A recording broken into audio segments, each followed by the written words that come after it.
Half of the world has immigrant problems. It's not really immigrant problems. It's the fear of something that is different. Because when people say they don't like immigrants, most of the time they're not referring to immigrants who look and sound like them. They're talking about immigrants who speak differently, who look different. You know, because an accent comes with a connotation. You think you know if someone is smart or stupid because of their accent. And yet the truth is an accent is not a measure of intelligence. It's just someone speaking your language with the rules of theirs. Accents have connotations. We cannot deny it. Look at the French. We all believe that the French are romantic. Why? Because of their accents. They've got that thing.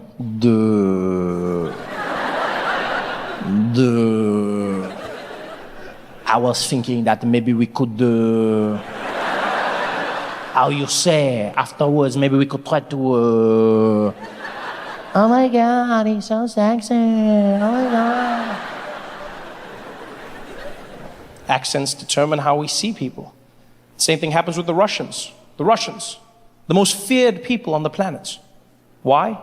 Because of how they speak. I don't care who you are, you cannot deny that when a Russian speaks, you are not comfortable.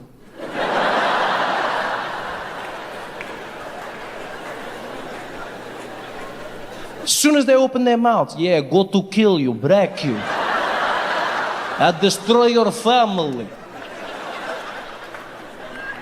Even if they say nice things, it still sounds menacing and dangerous. Yeah, fluffy rabbits and teddy bears. Happy Valentine's Day. Sounds like a threat. You don't mess with the Russians. I don't care who you are, where you are in the world, you do not mess with the Russians because of that accent. All of us in the world are afraid of the Russians. They do that thing when they speak. It strikes fear into the hearts of men. And you see it every single day. Look at what happened at the Olympics. We found out that the Russians have been doping for the last 4 or 5 Olympics. Olympic Committee banned them, confidently as well, while they were in Zurich. We here at the Olympic Committee feel that Russians may no longer participate in the Olympic Games due to their doping practices. And they are now hereby uninvited from the Games in Rio and banned hitherto and into the future. Thank you very much. And the Russians were like, what did you say? Well, the truth is, you know, the Olympics is for everybody, yeah? You can come when you want to. I mean, you know, who am I to ban you? Yeah, this is for all of us. Okay, I see you in Rio. Okay, yeah, Wiedersehen, bye-bye. Everyone's afraid of the Russians. You see it when it comes to geopolitics. Look at what happened in the Ukraine. Russia took a piece of another country, annexed Crimea, no provocation, no reason. Out of nowhere, the Russians were just like, yeah, I like. And the whole world, what did we do?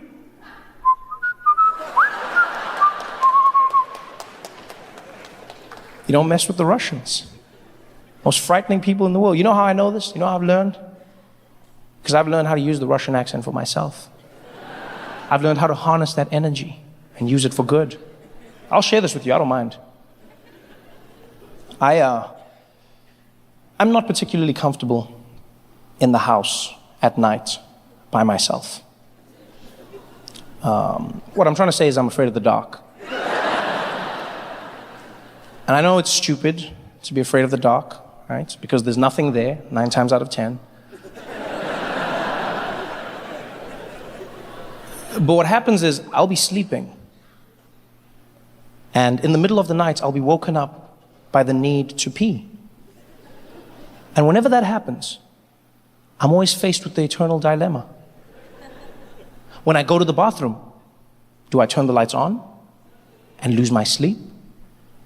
Or do I leave the lights off and shit myself? I never know which one to go with. But what I started doing now is I leave the lights off. And when I go to the bathroom, I just speak to myself in a Russian accent. And it sounds crazy, but I feel safe. I feel like I'm the most dangerous thing in the night. You'll find me at 3 a.m. barefoot walking to the toilet like, yes, big boy, go to make a pee-pee. No trouble over here, it's potty time. I feel safe. I feel like even if there's a monster under the bed, I'll be like, is that a Russian? There's just something about that Russian accent. It made me realize, ladies, every single one of you in this audience needs to learn a Russian accent. Because you read stories all the time. I talk to my female friends all the time, my family members, and women are constantly under assault. Women are living a life of being vulnerable, walking through the streets, men catcalling, in the office place, people groping, feeling like they have ownership of the female form. And I know, ladies, we can't solve this tomorrow, but if you learn the Russian accent, half of those problems would disappear. Yeah, the next time you're in a compromising position, you're at a bar, waiting for your drink. That creepy guy comes up and starts grinding on you from behind. Hey, how are you? Hey, you want to dance? No, I'm fine, thank you. I'm just getting a drink, thank you. I don't want to. Come on, dance with me, girl, come on. No, I'm fine. I don't want to dance, thank you. I'm waiting for my friends. I'm good. Come on, I know you want me. Woo, you know I want you. Come on, I know you want me. You know, I don't want to dance with you, please. Hey, you don't gotta be such a bitch. You know, whenever that happens, ladies, don't be afraid, don't stress. Just whip out your Russian and kill it dead. As soon as he says that, as soon as he's like, don't be such a bitch, just be like, you want to see bitch?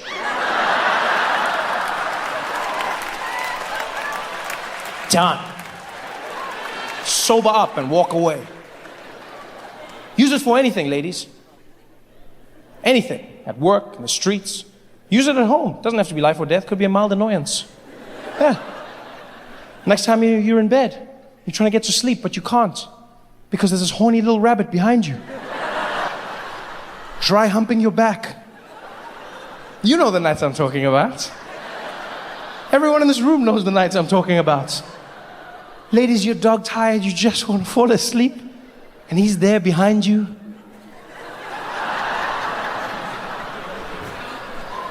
Baby. Baby. Baby. Baby. What? Are you sleeping? Yeah, I'm trying. What do you want? I want you, baby. I've wanted you all night. Oh, I want you so bad. You look so good right now. And that nightgown and your curlers, girl, I just want you so bad right now. Oh, baby, thank you for thinking I'm beautiful, even though I'm in my curlers. But please, can we talk about this tomorrow? I'm so tired, baby. Aren't you tired? I'm never tired for you, girl. I want you right now. Oh, baby, please, let's do this tomorrow, please. I'm so tired. I just want to sleep. It's fine, you can sleep. I don't mind. No, I'm not gonna sleep.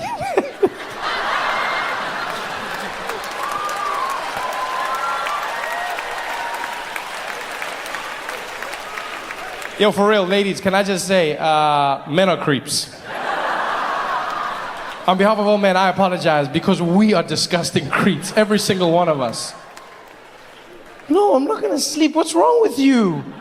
What are you talking about? What do you mean, what's wrong with me? I just want you. Is that so bad? No, baby, I'm just tired. Yeah, but you said when we left the show, you were like, oh, that was fun. We had a good time. And then we were driving home, and then you were like, oh, I can't wait to get you back. Yeah, I know I said that, and I did. I wanted to, but then I got into bed. I didn't even realize how tired I was, baby. Please, I promise you, I'm not... Oh, you do this to me all the time. What am I supposed to do now, huh? What am I supposed to do? Look at me now. Do you know how hard it is to have blue balls? Do you know how painful this is? Huh? What am I supposed to do now with this? What am I... And you know, ladies, I love how guys talk about an erection like it's something we bought at the store and we can't return. And they say, what am I supposed to do with this, huh? What am I supposed to do with this? I've opened it, I can't take it back, huh? What am I supposed to do with this? Whenever that happens, ladies, you aren't fighting the man, you're fighting his horniness. It's gonna turn into a fight that's gonna spoil your week, maybe your month. Don't let it happen. Just get your Russian out and kill it dead. As soon as he starts losing it, you're doing this all the time, you reject me, I just want you, and just be like, okay, show me what penis can do, let's go. Make action, lover boy. Done. Problem solved. Even the penis will be like, you know what? You're right. I told him, but he wouldn't listen to me. I don't even know how we got to this point, to be honest, because you see what had happened was he called me and he was like, come out, there's a party. And then I came out and I was like, you're sleeping. He's like, oh no, don't worry, I'll wake up. Then I was like, don't wake her up, because you know me, I don't wake you up. I'm here like 5 times a night. I've never woken you up. I don't know why he woke you up. I'm going to be chilling. In fact, I had some stuff to do, so you should go back to bed because I respect you. In fact, I had some paperwork that I'm going to be handling in my office, so if you need me, you know where to find me. But he shouldn't have done it in the first place. I just want to apologize for that because I don't think you should ever have to be in a situation where a man is pressuring you.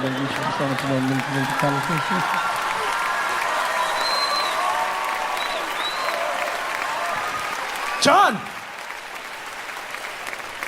Kill it dead, ladies. All you need is that Russian accent. The most dangerous accents in the world. And yet, strangely enough, I found the Russian language does not make me fear at all. Strangest discovery I made. The Russian accent makes me fear. The Russian language does not. Because a language is something someone else speaks. An accent is me interpreting how they're using mine. It's a completely different thing. I was walking through the streets one day. There was a man on the phone, a Russian guy, speaking to someone in English. Sounded like he was setting up a drug deal. And then he switched into Russian, and it was the strangest thing that happened in my brain. He was walking, and he was like, yeah, Vlad, the guys go to bed, okay, at 3 o'clock. Yeah, you go to tell me when you get the package. Afterwards, I go to let you know what's happening. No, Vlad, no, listen, Vlad. Нет, Vlad, vai dash ракетчина, нет? Вы точно отверяете. Вы точно, нет, вы точно, сепе, нот? Вы точно, нет, который не ведет. Фиамат, который обычно едут. Нет, вы точно, спасибо, когда же, да. That was the weirdest thing in my head. In my head, he instantly went from international criminal to immigrant. Instantly. I wasn't afraid anymore. It was the strangest thing. He was just a normal person in my mind because Russian doesn't frighten me. If anything, Russian just sounds like a DJ is scratching on a turntable.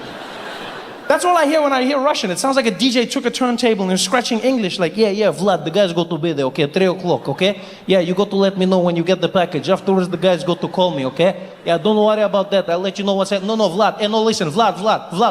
Ведь значит, дырочков, как ясно, вот и ждерки, вот на вот партишника, вот нет, воржета, вот значит, вот нарчевот, кепочня, About LA, I love the traffic in LA. It's like one of my favorite experiences. Yeah, when you don't live here, it's great. It's wonderful. Because you get to be a part of it, but you know it's not yours forever. It's like another person's child. You know what I'm saying? Yeah, you get to be like, this is crazy. Have it back. That's what it feels like.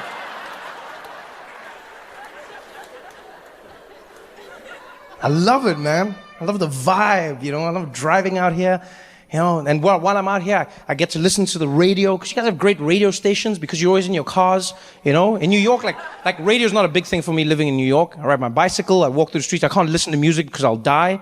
But in LA, that's all I do. You just listen to music. Now these days when you're driving around, all you hear is trap music. That's the big thing you hear is trap. That's the new music on the radio. It's really fun, trap. I don't understand what they're saying, but I enjoy it. You know? Yeah, every single song is the same. Every trap song to me sounds like a toddler complaining about life. That's all I hear when I listen to trap songs. Every time a trap song plays on the radio, I think of my little brother. He'll go outside, he'll like hurts himself, he'll come back crying, and it sounds like every single trap song ever. He'll like walk in like,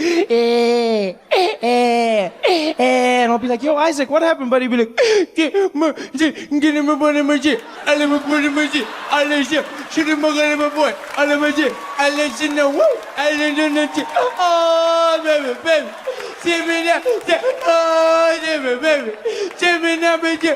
I'll be like, yo, dude, slow down.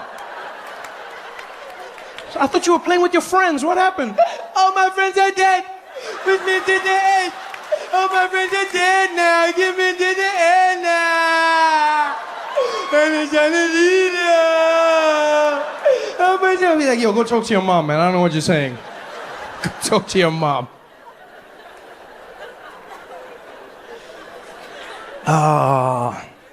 The City of Angels. I love every moment, man. I'm enjoying myself. I just got back from vacation, so I'm having a great time. You know when you got that vacation swag? You know when you still got that thing? You know, you still feel loose, you feel relaxed. I went to Bali on vacation, yeah, out in Indonesia. Yeah, if you've never been, make a plan and get out there. It's an amazing place. I went out with some of my friends, learned a few things about myself as a person. Most important thing I learned is somebody needs to invent a TripAdvisor specifically for black people, right? No, because just generally I find that what white people want to do on vacation is what black people are trying to escape. And not in a bad way, it's just like we want different things out of life, you know? Like my white friends are always inviting me camping, for instance, always. Like with enthusiasm, we're like, Trevor, you want to go camping, dude? I'm like, why? Why? It's like, dude, what do you mean why? It's amazing. You're kidding me? It's like no water, no electricity, you know? It's just like us in the great outdoors. You gotta like take a dump in the hole in the floor or something, dude. I'm like, yeah, that was my life. That was me growing up. You know how hard I worked to never go camping again? Every day I wake up in my bed and I'm like, thank God I'm not camping. If my family saw pictures of me camping, they would be devastated. My grandmother saw me out in the woods, she'd be like, oh, what happened to Trevor? Oh, I thought he was successful. Oh, it must be the crack.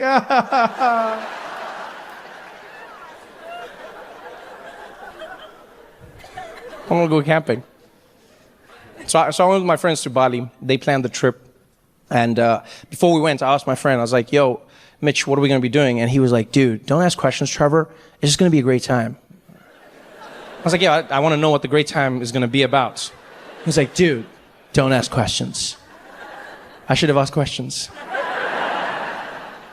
Because we had fun. But the trip, like there were a few things that were weird that I wouldn't necessarily do on my own. For instance, on the third day of the trip, right, we had what was planned, what was built in our itinerary as an authentic Balinese experience. Right? That's what they called it, an authentic Balinese experience. And what they did was, they woke us up at 5 a.m., put us in a little bus, and we drove for like 3 hours. And when we got there, get out of the bus, we're like in the middle of it, it's like a remote village, and the little tour guide, really happy, way too happy for that time, and he's just like, welcome everybody, are you ready for a good time? And I'm like, yay. And so he's like, my name is Deng Basan, and I'm going to be your guide. Today, you will have an authentic Balinese experience. So exciting! Follow me. And so we follow him, and he walks up to a little door. And I'm like, oh, okay, this is going to be like a temple or a cave or something. And he's like, welcome, ladies and gentlemen, to the real Bali. And he opens the door into somebody's house. This is not a museum house. This is just a house. Like someone lives there every single day. He opens the door, and he's like, this is the home of someone in Bali. He eats here. He sleeps here. I'm like, does he know we're here? Because like we didn't knock. Nobody answered the door. For all I know, we're breaking and entering right now. We're in some weird Balinese gang. I don't know how this works. And as I'm about to ask the question, he turns and he's like, over here you can see the owner of the house. He's in the corner. And we turn and there's a man the whole time. He was just sitting there, frozen stiff.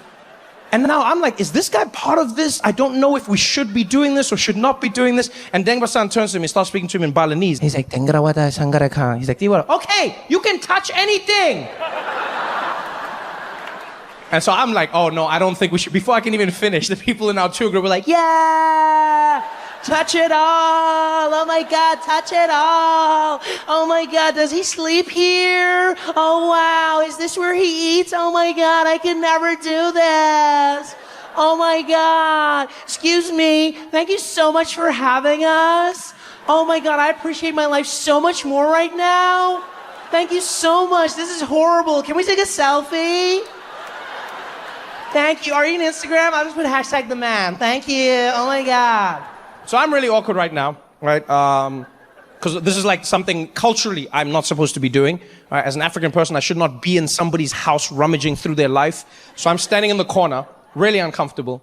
And the owner of the house, he's really accommodating. He's friendly. You know, he's like, yes, thank you. Enjoy. Thank you.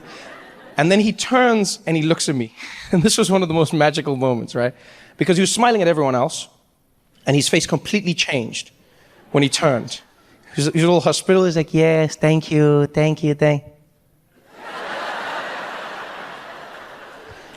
And with his eyes, he proceeded to have the most in-depth conversation with me that I've ever had. And it's not like the eyes conversation was new to me. Like you can have an eyes conversation with anyone you have a connection with. You know what I'm talking about? Like it could be somebody of the same race when you're in public. It could be like a husband and wife. Like wives are really good at having eyes conversations. Like they'll shit on you hard. Like you'll be in public together And then you'll say something off, you'll be like, oh, if only she did that. And she'll be like, oh, hell no, I cannot believe you said all of that. But it's just eyes. I cannot believe you said all of that. Wait until the next, oh, you want to air our dirty laundry out in public? Oh, you're going to see how this is going to end up. Oh, you say this and enjoy this moment right now because you know it's over. And you're like, yeah, I shouldn't have done that. All with eyes, right? That's what he did to me. Because one minute he's smiling at everybody. And then he turns and he looks at me. And just with these eyes, he was like, what are you doing here? And so with my eyes, I was like, hey, man, I'm sorry. I didn't know this was your house. They said it was an authentic experience. That's why I came. He's like, yeah, authentic for white people. You got your own poor. Go back to where you came from. I said, yeah, I shouldn't be here, man. I'm sorry, man. I'm sorry. So I left. I go outside. About 15 minutes later, everyone's done with their poverty porn, so they come and join me.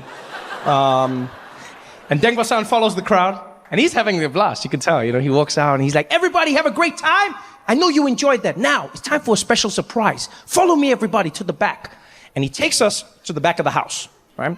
Where there's this area that they've laid out where clearly they have some sort of performance. There's a stage, there's raked seating. And he tells us to find our seats. And so we all sit down. And there's people from all over the world in our tour groups. Myself, my American friends, you got some British people. There's a French family, a dad and his son. They sit next to me. And so I sit in the front row, and Deng Basan comes back out, and all of a sudden he's wearing like a giant Balinese headdress, looking really beautiful, you know? And he looks at us and he's like, ladies and gentlemen, are you ready for an authentic Balinese experience? Please welcome the snakes of Bali. I'm like, the what? I'm like, oh, he said snakes. The snakes of Bali. And I look, and there's snakes. There's a group of men gathering snakes to bring out to us. And so I'm like, oh yeah, no, I don't, no.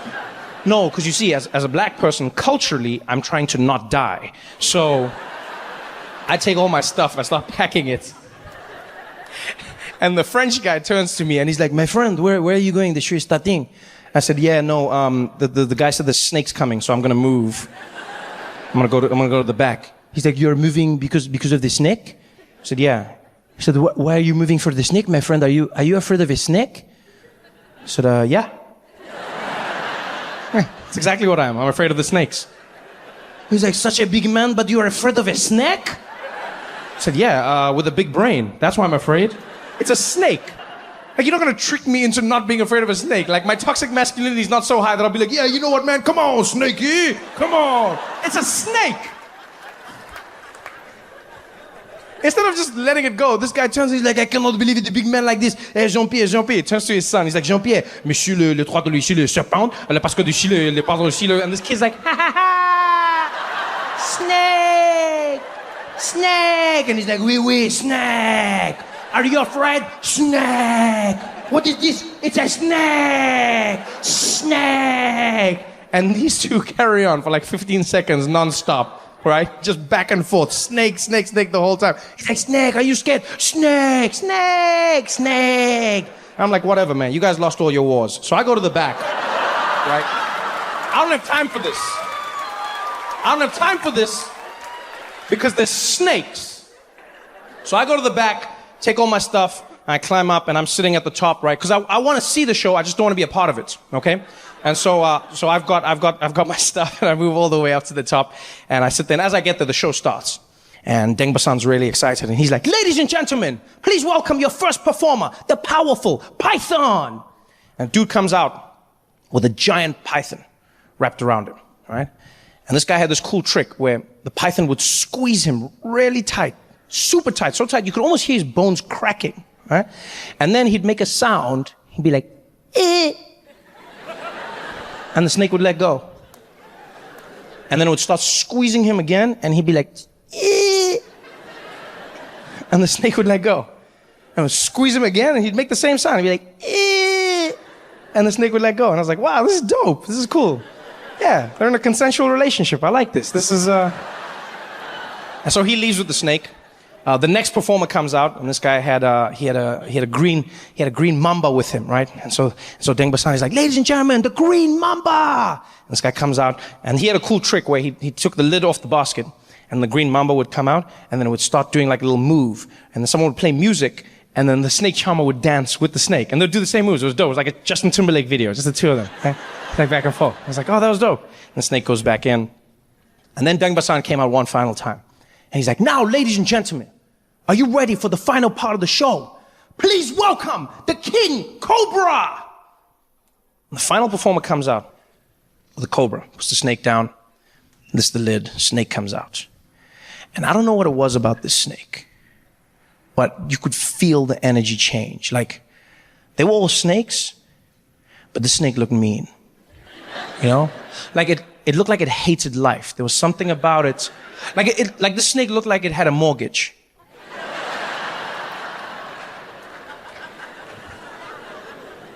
Because it looked at us and then it fixed its eyes on the charmer. And he was really cool and calm. He didn't even look at the snake. He addressed us. He was like, ladies and gentlemen, they say the cobra can strike faster than a man can blink. But can a man move faster than the snake can think? And I'm like, ooh. I don't know what that means, but I'm in. Because it sounds like a dumb Instagram quote, but I'm in. And this guy had the most amazing trick. What he did was, he got right up close to the snake, right? And he put his hands behind his back. And then he would make it seem like he was going to kiss the snake. And the snake would be no further than like a foot from his face. And then he would make this sound, like a kissing sound. And as he made the sound, the snake would try to bite him, and then he'd move out of the way. I've never seen anything like it. So he leaned in and he's like, come on, snake.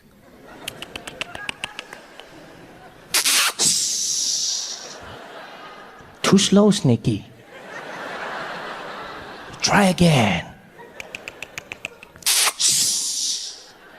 No love for you, my friend. Come on, Snaky. And all of us are enthralled. Every single one of us. No one's making a sound, no one's moving. And he does it over and over again. And then, to take it to the next level, he closes his eyes, pouts his lips. And I guess at this point, the snake was probably like, oh, I think I figured this out. This dude's gonna make the sound, and then he's gonna move. But if I bite before the sound, I can change everyone's lives. Because that's exactly what the snake does. The guy closes his eyes, pouts his lips. Before he can make the sound, the snake strikes him, pop, bam, hits him on the mouth, right? Cuts his lip open, blood goes spraying everywhere. Now, that should be the end of the story. That should be the craziest part of the story. No, this is the middle. The snake hits him on the mouth, the blood goes spraying. This guy jumps back and then acts like he didn't just get bitten by a snake. Which makes us think we're crazy, because we all saw it. Everyone in the audience was like, oh, and then he jumps back and he just like shakes it off. You know what he did? He did that thing, you know that thing that people do where like you get their hand jammed in a car door or something? Like, you know, like it slams and it'll be like, and then people will just be like, He did that, but with a snake. So the snake hits him, the blood sprays, and he jumps back and he's like,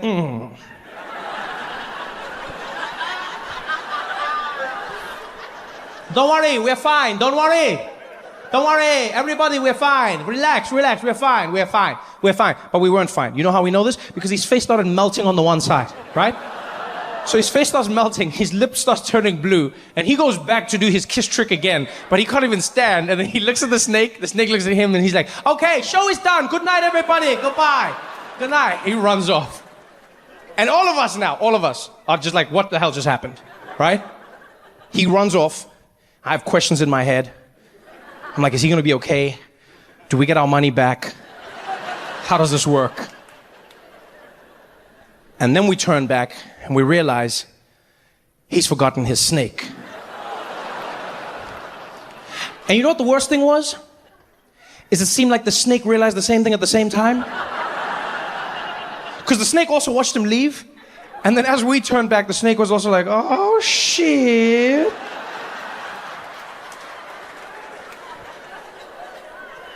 And so now, it's just us and the snake.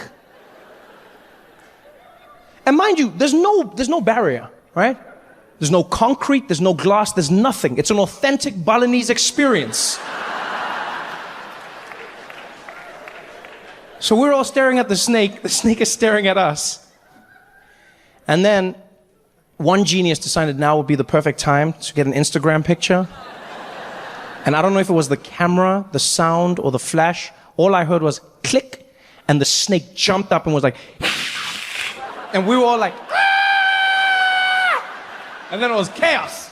Pandemonium ensued. Now don't forget, I was at the back, so I just jumped over. I was like, haha, being black saved me! I was out!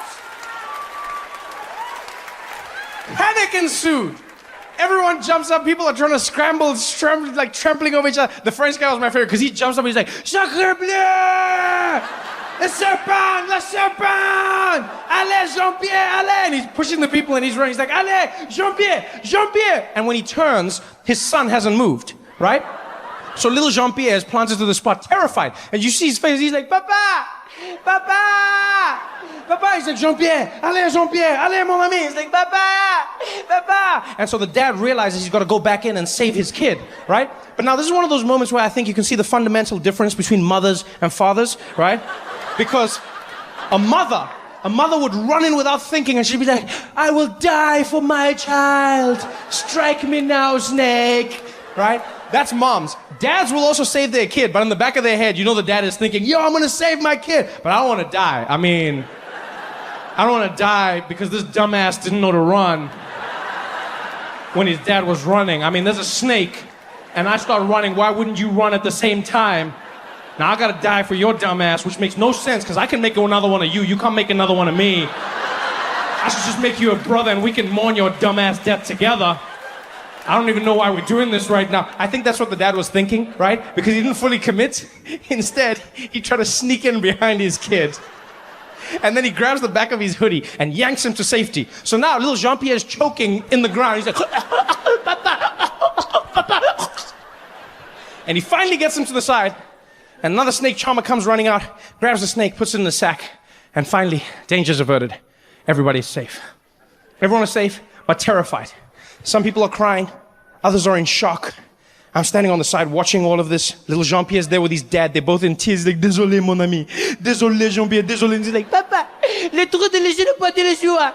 Le brother. And I don't speak French, but I know this kid was like, you asshole, you left me. I'm gonna tell mom.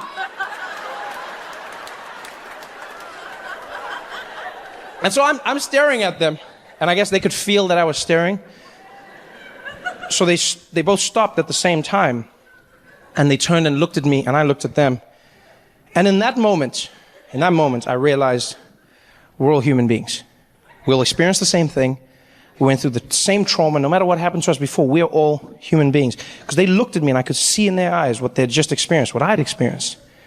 And in that pause, I bent down, I got real close to them, and I was like, snake.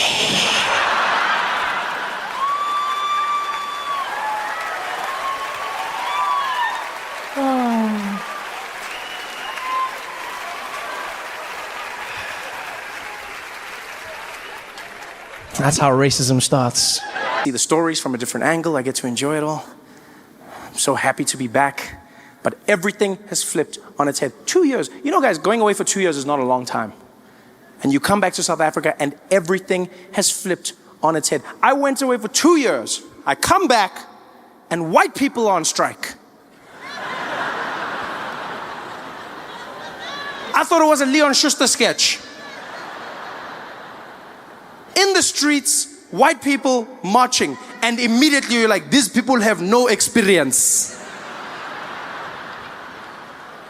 No experience whatsoever. And white people, I'm not trying to minimize your pain in any way, but I'm just gonna say, when watching it on the news, it doesn't have the same gravity of the march of black people and colored people and Indian people in South Africa. Because when people of color in South Africa march, you can see they want service delivery. When white people march, it looks like you're fighting for vitality points.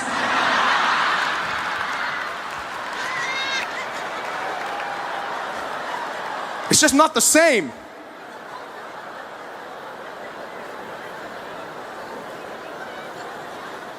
And then I saw white people got offended because they said, we're going to launch a march. Zuma must go. Zuma must fall. We want him gone. And then black people didn't join. And white people like, why don't they join? Why won't they join us? Yo, why won't they join? Because it's racism. We're marching for this country and they don't want to march with us because it's racism. That's why they don't want to join us. No, guys. Black people are not joining your march. It's not because of racism. It's because of rhythm.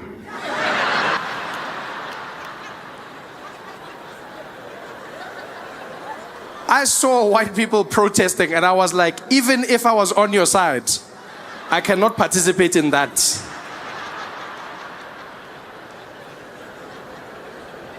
The best white marches South Africa had were 3 old white ladies who had the worst struggle song I've ever heard in my life. Sounded like a lullaby converted into a struggle anthem. Zuma must go, Zuma must go, Zuma must go, Zuma must go, Zuma must go, Zuma must go. Yo, I can't march to that, guys. I don't even know where to begin. You realize a march is all about rhythm, right? 10% of every march is the issue, 90% is the beats. When black people march, you need to encourage others to join. Along the way, you need to pick up stragglers. Just some people who get into the rhythm as you move past. Some guys are just there as you walk past. Host, host, give up, host, give up, host, host, da da da, host, give up, host, host, give up, host, da da da, host, host, give up, host, give up, host, host. Ah, people are joining. People are joining. It's got power. You realize black people are marching from Soweto to Pretoria. You need a march that will move you. Every stride has purpose in it. House, house, house, house, house, house, house, house. Moving. Zuma must go. Zuma must go. Zuma must go. Zuma must go. Zuma must go. Zuma must go. Guys, we're not even getting to Craig Hall like that. Asfigi. Marching with that song to Pretoria, by the time we get there, Zuma left by himself. He's chilling there in his house in Dubai. Laughing. Did they only arrive just now?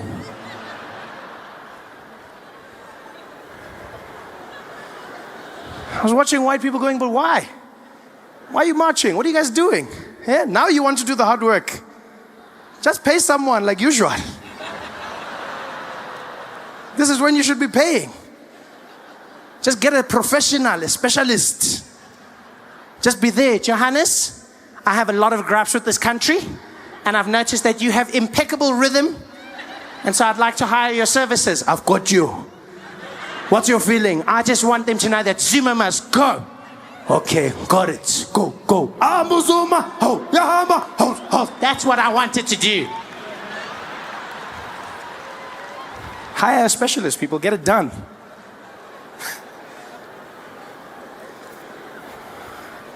This song will get you nowhere. It's a frustrating time, though, man. The Guptas came and shook South Africa up, turned things upside down, made us question who we are as a people. I've been away for 2 years. I came back, and I'll tell you now, the racial tension is palpable. You can feel it. You can feel it. All of a sudden, everyone looking at each other in a different light. You're like, damn, McKinsey did a good job. Because don't get me wrong, South Africa wasn't perfect, but it wasn't like this. You know, 2010 had us in a different feeling. We had a rhythm. We had a plan. And then all of a sudden, it fell apart. Now we're looking at each other with shifty eyes. Separated. The Guptas did a good job. People are angry, and I understand why, you know. But sometimes I think people's anger gets out of hand, you know.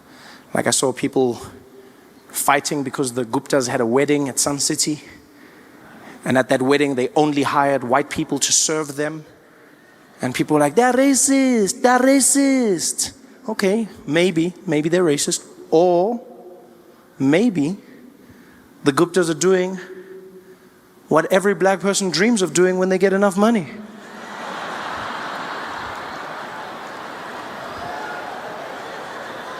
And that is hiring white people to work for you. Which black man in this audience can't say he doesn't remember the first time he went to a restaurant and he was sitting there? Some white guy came up to the table. Good afternoon, gentlemen. Can I help you with anything? Oh, yeah, we're just waiting for the waiter. You can send him over. No, gents, my name's Johnny. I'm going to be serving you guys today. Oh, you're the waiter. You are the guy serving us. That's correct, Alex. Oh, wow, look at that. Well, in that case, Johnny, let's start with the specials menu, please. Just rattle it off. All right, guys, we've got a carpaccio on the menu, really fantastic. We've also got a seafood salad that's really impeccable. On the dessert side, the chef is doing something different with the creme brulee. And then our special lionfish of the day is going to be a hake, lightly grilled. Okay, thank you very much. Just give us a moment to chat about it and we'll see you in a bit. Johnny. All right, thank you very much, guys. Hey, can you believe it? Yeah? Can you believe it? On my beck and call. Watch this. Johnny. Yeah, what's going on, guys? Nothing. Carry on. This is power. Hey guys, thanks for watching. Make sure to subscribe to my channel so you can win cool prizes. And by prizes, I mean surprise. There's no prizes. It's a free YouTube video, you greedy. Just click the video, man. Why you want free things on free things? Just everyone has these images of Africa, and it's not your fault as Americans. I understand that as Americans, like, you don't know much about South Africa. I've realized this in my time here. You don't know much about Africa as a whole, which is, you guys don't know much about anything, but that's not your fault. It's just you guys are so big and America-centric, and you don't get outside images. You don't see anything. In fact, in my time in America, the only thing I've seen of Africa is always those ads. Have you seen those commercials? Those UNICEF ads have you seen those? They're asking you for the money. I hate those ads. They don't even warn you that those things are coming on TV. I'm sitting there enjoying myself, watching comedy shows, and the next thing you know, you just see this horrible village. It's just dirty, and there's old rusting buildings, and these sad black people, and I'm looking, I'm like, ooh, where is that? Cleveland?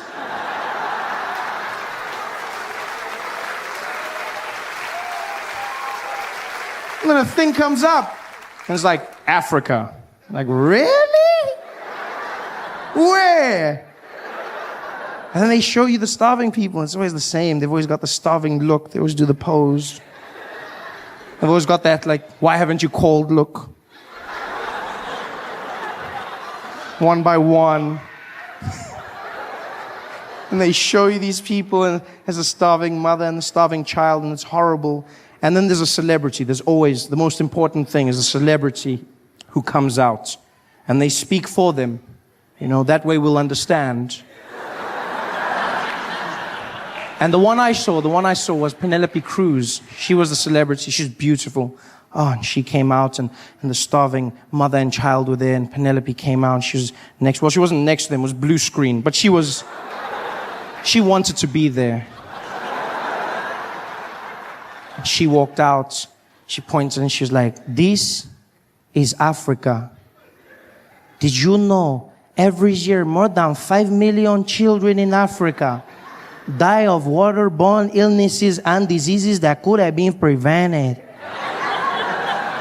You can make a difference in this child's life. I know you're sitting at home, and like me, you're saying, "Ba Penelope, I'm so far. What can I do to help?" Well, I'm here to tell you, it's easier than you think. And it's a wonderful message, and she's beautiful. I'm really trying to pay attention to this, but for the life of me, I can't concentrate because I'm watching, and out of the corner of my eye, there's this fly that's just buzzing around. It's buzzing, and she's just ignoring it, and the fly is there on the eye. How does a fly sit on your eye?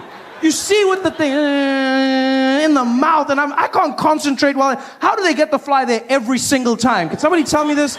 In every single ad, the fly is there, and it's always in exactly the same place for the entire ad. I can't get a fly to sit still in my kitchen for 4 seconds, and I sneak up really slowly, but they can get the fly to sit there every single time they film. I'm starting to think it's like a trick fly. It's a Hollywood fly, isn't it?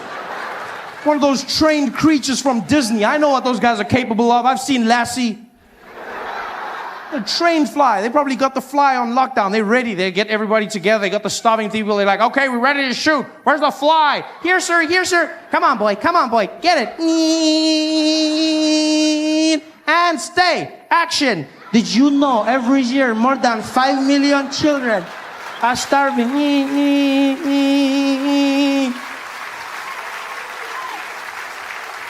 Horrible. I hate those ads. I hate the people who make those ads. 'Cause I mean, there's people starving everywhere in the world. But you know, you can give them a bit of dignity. You know, and I hate the people in those ads as well, because they make Africans look bad. Yeah. And I can say that. You go, oh, but don't hate them, they're starving. No, you know what? I don't care. I don't care. I really don't. Because people starving everywhere. And I grew up in a black family in Africa. And no matter how poor or hungry we were, we could still do this.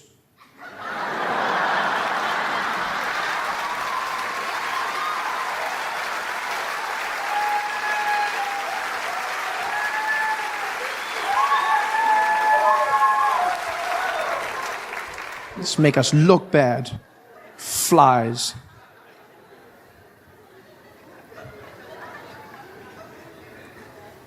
Gangster flies. Look like they're doing shout outs. Have you seen them? It's having a good time in front of the camera.